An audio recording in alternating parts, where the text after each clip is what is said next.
7장 1절부터 14절까지 말씀으로 미래의 역사를 보여준 다니엘의 환상, 미래의 역사를 보여준 다니엘의 환상, 이런 제목으로 말씀을 나누고자 합니다. 여러분, 성경을 보면 다양한 이제 환상이 나오는 것을 보게 되죠. 다니엘 같은 경우도 여러분 이제 다니엘 말씀을 쭉 읽어보면 다니엘의 이야기가 참 재미있어요. 그런데 어느 순간부터 이제 환상으로 넘어가면서 다니엘서 말씀에 대한 해석이 참 쉽지 않다는 것을 여러분 느끼게 되는데요. 특별히 오늘 읽은 이 말씀은 벨사살이 바벨론 왕이 된 해에 꿈에서 환상을 본 거예요. 누가? 다니엘이. 그런데 이 환상에서 이해하기 어려운 상징이 많이 나오는 것을 보게 됩니다. 그런데 이해할 수 없는 그 환상을 이제 하나님께서 직접 가르쳐 주시는 거예요. 그래서 성경은요, 제가 늘 말씀을 드립니다만 성경은 성경이 해석합니다. 따라합시다. 성경은 성경이 해석합니다. 그래서 여러분들이 이 성경을 구매할 때도 뭐 디자인이 예쁘고 뭐 가죽 색깔이 예쁘고 다 좋습니다만은 예를 들어 제가 지금 갖고 있는 이 성경 같은 경우도 약점이 있어요. 담임 목사가 쓰는 성경인데 약점이 있어요. 뭐냐? 관주가 없어요. 관주가. 다시 말해서 여러분들 갖고 있는 성경이래 한번 봐봐요. 갖고 있는 성경 보세요. 이 성경을 보면 예를 들어서 어떤 말씀을 인용할 때 그 인용된 말씀이 어느 성경에서 기록되었다고 이렇게 각주를 해서 밑에 이렇게 써놓은 성경이 있어요. 그 성경이 좋은 거예요. 그걸 이제 관주 성경이다 이렇게 하는데, 예를 들어 이제 담임 목사가 이게 사실은 이제 홍성에서 새 가족들 주려고 이제 샀던 성경인데 제가 이제 한 권을 이제 쓰고 있습니다만은 이게 쓰면서 보니까 이제 관주가 없더라고요. 따라서 성경은 성경이 해석합니다. 그래서 다니엘이 어려운 환상을 보았는데 그 환상을 누가 설명해 주셨다? 하나님이 설명해 주셨다는 거예요. 다니엘의 환상을 통해 하나님은 현재뿐 아니라 미래의 역사도 하나님께서 주관하고 계심을 보여주셨습니다. 이게 참 중요한 거죠. 제가 늘 말씀드리죠. 우리는 어떤 시간적인 개념을 갖고 있다? 크로노스적인 시간 개념, 수평적인 시간 개념을 갖고 있단 말이에요. 그래서 24년 다음에 25년, 26년, 27년, 이게 이제 우리 인식이란 말이에요. 시간의 이해란 말이죠. 근데 성경은 어떤 시간의 개념이라고 그랬어요? 카이로스, 수직적인 시간 개념. 하루가 1000년 같고 1000년이 하루 같은 거예요. 아시겠습니까? 그래서 하나님은 역사의 시작과 끝을 아신다 모르신다? 다 아신다는 거예요. 우리 삶을 아실까요 모르실까요? 아시죠. 그래서 여러분이 보험을 드는 이유가 뭐예요? 예기치 않는 내 인생에 문제가 생겼을 때 그 보험을 통해서 어떤 그 물질적인 부분이나 여러 가지를 이제 보장을 받잖아요. 그러니까 성경도 마찬가지라는 거죠. 자, 질문 볼까요? 다니엘이 본 환상은 무엇이었습니까? 라는 거예요. 다니엘이 본 환상은 무엇이었습니까? 첫째가 찍습니다. 큰 짐승 넷이 차례로 통치하는 나라들이었습니다. 아멘. 자, 오늘 우리가 1절부터 8절 말씀을 읽었는데 다니엘은 네 짐승에 대한 환상을 보는 것을 보게 되죠. 그래서 네 마리의 짐승이 이제 바다에서 나오는 거예요. 그러면 이 짐승이 도대체 뭐냐? 이것을 이제 우리가 살펴볼 텐데, 첫째 보았던 짐승이 뭐예요? 날개 달린 사자의 모습이었고요. 둘째는요, 공과 같은 모습이었고, 셋째 날개도 내시고 머리도 내신 표범 같은 모습이었어요. 마지막에 나온 짐승은 뿔이 몇 개예요? 10개나 되고 또 사납고 무시무시한 모습이었다는 거죠. 그러면 이 짐승이 뭐냐라는 거예요. 이 짐승이, 그것은 다니엘이 살던 바벨론 왕국을 시작으로 그 후에 등장한 제국들로 해석이 된다는 거예요. 그래서 이 이단, 특별히 사이비 이단들 같은 경우, 신천지 같은 경우도 비유풀이 많이 합니다. 또 계시록 이런 거 가지고 장난을 쳐요, 이만희가. 왜냐하면은 그들이 그렇게 하는 이유가 자의적인 해석을 할 수 있기 때문에 그런 거예요. 그러니까 오늘도 우리가 하나님의 말씀을 대할 때 사실 이제 저 같은 경우도 지금 우리가 이제 시편 말씀을 살펴보고 있습니다만은, 제가 설교 말씀을 준비할 때 항상 성경을 두 권을 펼쳐놓고 이제 좌측에 항상 제가 그 갖고 있는 주석을 이렇게 펼쳐놓는단 말이에요. 그래서 이해할 수 없는 내용들은 그걸 참고하면서 쭉 보면은 이 구절에 대한 이러이러한 해석이 있다라는 것을 본단 말이에요. 그래서 오늘은 그 본문을 어떻게 접근하고 있다, 그걸 근거로 해서 저도 말씀을 이렇게 준비하거든요. 마찬가지라는 거예요. 그러면 이 네 짐승이 뭐냐라고 했을 때 바벨론 다음에 바사 제국이 일어나게 된다. 그 다음요, 헬라 왕국이 등장하고, 그리고 마지막 로마 제국이 나타난다는 거예요. 그러면 이런 것을 어떻게 알 수가 있느냐? 역사의 과정을 통해서 이 해석을 하게 되는 거예요. 아멘. 그래서 우리가 이걸 통해 알 수 있는 게 뭐냐? 하나님은 이 세상의 모든 역사를 이끌어 가시는 분이라는 거예요. 할렐루야. 그래서 우리가 이 세상이 아무리 불합리하게 보이고 이제 이해할 수 없는 모습들이 보인다 할지라도 역사를 이끌어 가시는 분은 누구시다? 하나님이시다. 내 삶을 이끌어 가신 분이 누구시다? 하나님이시다. 이걸 여러분이 분명히 믿어야 돼요. 할렐루야. 우리가 이 믿음의 확신이 없으면 시험 드는 겁니다. 그러니까 여러분이 어떤 인생의 고난과 역경 가운데 있다 할지라도 하나님이 내 인생의 주인이시고 내 걸음을 인도하시고 나의 미래를 책임지시는 분이시다. 아멘. 그러니까 바벨론이라는 이 제국도 사실은요, 역사학자들이 망한 게 이해가 안 된다는 거예요. 바벨론 제국이 설명이 안 된다는 거예요. 그러나 하나님께서는 이미 그 바벨론 제국이 망할 것을 예언을 하셨거든요. 그러니까 말씀대로 이 세상은 어떻게 된다? 이루어진다는 것이죠. 그래서 바벨론 다음에 바사, 그 다음에 헬라, 로마 제국이 나타났다는 거죠. 우리는 다니엘의 환상과 해석을 통해서 세계 역사를 하나님이 주관하고 계심을 깨달아야 돼요. 그러니까 우리가 이런 분명한 확신과 믿음을 가지면 내 삶도 그렇구나, 하나님의 시간표 속에 있구나, 이걸 우리가 믿고 살아가게 되는 거죠. 할렐루야. 우리 교회도 누구 손에 있는 거예요? 하나님의 손에 있는 거예요. 아멘이십니까? 자, 둘째 볼까요? 둘째, 다니엘이 본 환상은 무엇이었습니까? 둘째 같이 읽습니다. 하나님의 심판하심과 하나님의 나라였습니다. 네, 9절부터 12절에서 나오는데, 큰 짐승들 다음으로 다니엘은 한 왕자의 옛적부터 앉아 계신 분의 환상을 보았어요. 세상을 통치하시는 하나님이셨던 것이죠. 그러니까 환상 가운데 다니엘이 누굴 봤다? 하나님을 봤다는 것이죠. 자, 그러면서 하나님 앞에 책들이 펼쳐져 있었다는 거예요. 여기서 책들이 열려 있다는 것은 무엇을 말하느냐? 세상을 향한 하나님이 심판, 하나님의 심판이 시작되었다는 것이죠. 그래서 하나님의 심판이 시작되면 세상을 통치하던 큰 왕국들은 권세를 빼앗기고 완전히 멸망하게 된다는 거죠. 그러니까 여러분, 이 세상 모든 나라는 누가 주관하신다는 거예요? 하나님이 주관하신다는 거예요. 여러분, 예를 들어 바벨론 제국 같은 경우도 제가 좀 전에 말씀드린 것처럼 역사학자들이 망한 게 설명이 안 된다 그러거든요. 여러분, 바사 제국은 어떻습니까? 엄청난 제국이었거든요. 그 다음에 헬라 제국은 어때요? 마찬가지입니다. 여러분, 알렉산더, 여러분 대왕 아시죠? 알렉산더 대왕, 그 30세 세계를 지배하잖아요. 근데 병에 걸려가지고 그냥 죽어버렸단 말이죠. 그리고 그 다음에 어디예요? 로마 제국. 모든 길은 어디로 통한다?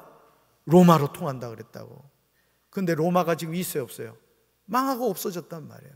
그런데 놀랍게도 하나님은 그런 역사에 대해서 다 예언을 하셨다는 거예요. 이루어졌어요, 이루어진 거예요. 그러니까 오늘도 우리가 때로는 영원할 것 같고 정말 하나님의 약속이 이루어지지 않을 것 같지만은 하나님은 성경에 기록된 말씀대로 역사를 이끌어 가신다는 사실을 믿으시기를 바랍니다.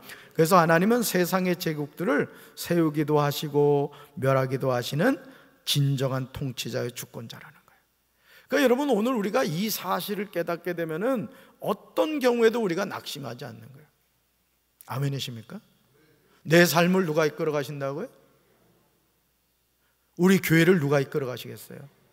아멘이십니까? 그러니까 여러분들이 항상 이런 분명한 믿음을 갖고 사시란 말이야. 우리 가정을 누가 이끌어 가신다? 네, 하나님. 아까 우리 장 목사님이 그 찬양, 이 땅의 동과 서 남과 북 이 가사를 나라를 교회로 바꾸기도 하고 가정으로 바꾸기도 하고 하셨는데, 여기 보세요. 이 땅에 하나님의 영광 거하는 그런 나라가 되게 하소서. 열방에 하나님 영광 비추는 그런 나라가 되게 하소서. 여러분, 우리가 이런 믿음의 고백을 할 때 하나님이 이루어 주실 줄로 믿습니다. 그래서 영원할 것 같은 이 세상의 제국은 하나님의 주권 속에 있는 거예요. 결국은 이 세상에 있는 제국들은 하나님의 심판과 통치를 통해서 다 사라지는 거예요. 영원히 존재하는 나라는 어떤 나라겠어요? 하나님의 나라인 거예요. 하나님의 나라. 어떤 백성만 살아남겠어요? 하나님의 백성만 살아남는 거예요. 할렐루야. 그 하나님의 나라의 백성이 저와 여러분인 줄로 믿습니다. 그래서 영원히 서는 나라는 오직 하나님이 통치하시는 하나님의 나라뿐이라는 거예요. 우리가 이 사실을 늘 깨닫고 살아야 돼요. 자, 셋째 볼까요? 셋째, 다니엘이 본 환상은 무엇이었습니까? 셋째가 찍습니다. 사람의 아들로 오시는 그리스도의 나라였습니다. 아멘. 13절과 14절에 나오죠. 다니엘이 마지막으로 하늘 구름을 타고 와서 하나님 앞으로 인도되는 인자 같은 이를 보았다, 이렇게 나와요. 인자 같은 이. 이 인자 같은 이가 결국은 누구겠어요? 예수님을 말하는 거예요. 그가 이미 이사야를 통해서도 그렇고 다니엘을 통해서도 그렇고 오실 메시아, 누구? 예수님에 대한 예언을 이미 하고 있는 것을 보게 됩니다. 하나님은 인자 같은 이에게 권세와 영광과 나라를 주시고요, 또 하나님은 자신을 섬기던 모든 사람에게 인자처럼 보이는 이를 섬기도록 하셨다는 거예요. 또 인자에게 주어진 권세는 소멸되지 않는 영원한 권세고 그가 받는 나라 역시 멸망하지 않는 영원한 나라라는 거예요. 그래서 여러분, 예수님이 이 땅에 오셔서 제자들은 예수님이 로마 제국을 멸망시키고 온전한 하나님의 나라를 이 땅에 이루리라고 생각했다고요. 그런데 예수님은 자꾸 무슨 얘기를 했어요? 나 예루살렘 올라가면 죽는다. 맨날 죽는 얘기만 했단 말이에요. 제자들은 뭐에 관심이 있었는데? 로마 제국을 엎어뜨리고 하나님의 나라를 만드는 것을 기다렸는데 예수님은 자꾸 죽는다는 얘기를 한 거예요. 그러니까 가룟 유다가 열받아요? 열받는 거지. 그래서 팔아치워버린 거예요. 이 사람 아니구나, 내가 기대했던 메시아가 아닌데 그 예수님 팔아먹은 거예요. 그러니까 오늘도 우리가 여러분 신앙생활하면서 하나님이 궁극적으로 우리에게 주시는 나라가 뭐고 하나님이 정말 우리에게 원하시는 것이 무엇인가를 우리가 놓쳐버리면은 하나님 팔아버리고 세상으로 가는 거예요. 저는 저와 여러분이 하나님의 말씀을 바로 깨닫고 하나님이 우리에게 주시는 영원한 하나님의 나라를 바라볼 수 있게 되길 주님의 이름으로 축원합니다. 그래서 인자 같은 이가 누구냐? 하나님의 아들 예수 그리스도라는 거예요. 그래서 하나님은 모든 나라와 권세와 영광을 독생자 예수에게 부여주시죠. 그래서 예수님은 이 땅의 나라가 아니었기 때문에, 하나님의 나라였기 때문에 제자들에게 계속해서 그 얘기를 했고, 그 나라를 완성하기 위해서 예수님이 결단하신 것이 뭐예요? 십자가에서 못 박혀 죽으심으로 사망 권세를 깨뜨리시고 온전한 하나님의 나라를 우리에게 선물로 주신 거예요. 할렐루야. 그러니까 여러분들이 항상 이것을 잊지 마셔야 된다는 거예요. 그래서 여러분, 예수 그리스도의 통치는 영원하고 끝이 없고요, 또 예수 그리스도의 권세 또한 무궁하며 변치 않습니다. 이러한 예수님의 십자가 은혜를 믿고 따르는 우리는 그리스도의 나라를 기쁨으로 맞이할 수 있는 거예요. 그래서 항상 우리의 마음속에는 이 땅은 광야와 같은 과정이라는 걸 늘 잊지 마셔야 돼요. 아멘. 잠시 머무는 과정이라고요. 가난할 수 있고 부할 수 있고 건강할 수 있고 병들 수 있고 높은 자리에 있을 수 있고 낮은 자리에 있을 수 있어요. 내가 원하는 것이 이루어질 수 있고 이루어지지 않을 수 있다고요. 그게 전혀 중요하지 않은 거예요. 왜? 하나님이 궁극적으로 우리에게 주시고자 하는 것은 광야가 아니라 가나안 땅이란 말이에요. 이 세상이 아니라 영원한 가나안 하나님의 나라라는 거죠. 아멘이십니까? 그러니까 여러분이 이 의식을 늘 기억하셔야 돼요. 늘 기억하면서 영원한 하나님의 나라에 소망을 갖고 살게 되기를 주님의 이름으로 축원합니다. 그래서 하나님은 다니엘의 환상을 통해 세상의 모든 나라가 하나님의 주권 아래에 있음을 보여주셨다고요. 그러니까 여러분, 우리 생명도 누구 손에 있어요? 하나님의 손. 여러분 가정은 누구 손에 있어요? 내 인생은 누구 손에 있어요? 아멘이십니까? 어깨 펴세요. 어깨 펴봐. 어깨 집에 두고 오신 분이 있는 것 같아요. 그리고 항상 제가 말씀드리는 세 가지, 하나님의 자녀는 반드시 이 세 가지를 매일 하셔야 돼요. 첫째 뭐예요? 항상 기뻐해야 돼요. 이건 믿음의 결단입니다. 목사님, 제 삶을 몰라서 그래요. 제가 기뻐할 일이 뭐가 있어요? 이건 결단인 거예요. 하나님의 자녀 명령이고요. 첫째 뭐라고요? 항상 기뻐하셔야 돼요. 두 번째, 쉬지 말고 무시로 기도하란 말이에요. 왜? 기도하지 않고는 우리가 이 세상 못 삽니다. 마귀란 놈이 얼마나 우리 시험 들게 하는데요. 그러니까 여러분이, 제가 늘 말씀드리지만 하나님의 음성이 있고 마귀의 음성이 있다고. 그러면 그걸 여러분이 영적으로 잘 분별해서 하나님의 음성은 순종하면 되고, 마귀의 음성은 그냥 귀 털어버리시라고, 그냥 툭툭 털어버리면 되는 거예요. 그거를 가슴에 품고 묵상하고 그러면은 여러분 병들어 못 사는 거야. 따라서 마귀의 음성은 예수 이름으로 물리칩시다. 할렐루야. 하나님의 음성만 들으란 말이에요. 하나님의 음성. 그러니까 이 영적 분별을 하지 않으면요, 여러분들을 온전히 하나님 믿을 수가 없는 거예요. 그래서 저도 목회하면서 깨닫는 게 뭐냐면, 목사도 하나님 기뻐하는 일만 해야 되는 거예요. 아멘. 성도 여러분도 마찬가지라고. 어떻게 하면 하나님 기뻐하는 일을 할까? 그 마음을 가지셔야 돼요. 하나님은요, 세상 나라들을 심판의 도구로 사용하셨습니다. 그리고 지금도 세상 모든 나라가 하나님의 통치와 심판 아래 있는 거예요. 그 여러분, 나 같은 죄인을 하나님의 자녀 삼아주시고 영원한 하나님의 나라의 백성을 삼아주셨다는 걸 생각해봐요. 여러분, 그 트럼프가 또 뭐 재선될 가능성이 있다고 지금 해가지고 지금 전 세계가 긴장하고 있어요. 이게 보통 또라이가 아니야. 이 트럼프는 총알이 또 참, 이게 살 사람은 살더라고. 어떻게 슬쩍 이렇게 봤는데 총알이 이렇게 지나가냐고. 이야, 트럼프라서 그런가 봐. 트럼프라서. 여러분, 그 트럼프 말하는 거 보면요, 기본 상식이 아니에요. 상식이. 미국 제일주의잖아. 근데 여러분 그거 보시라고. 그 멕시코 국경에다가 말이에요, 담을 높이 쌓아가지고 불법 이민자들 막겠다고. 미국이란 나라가 뭐 얼마나 대단하다고 그냥 그 나라 들어가고 싶어가지고. 여러분, 우리 천국 그렇게 들어가야 돼요. 아멘이십니까? 성도는요, 세상 나라에 속한 자가 아니라 영원한 하나님의 나라에 속한 자라고요. 그러니까 여러분, 이 프라이드를 가지란 말이에요. 가슴 펴봐. 나는 누구 백성?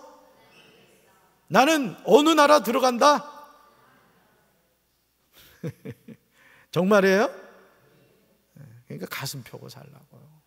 인생이 안 될수록 더 웃으라고, 인생이 막힐수록 더 기뻐하라고, 더 감사하라고. 그럼 되는 거예요. 되는 거.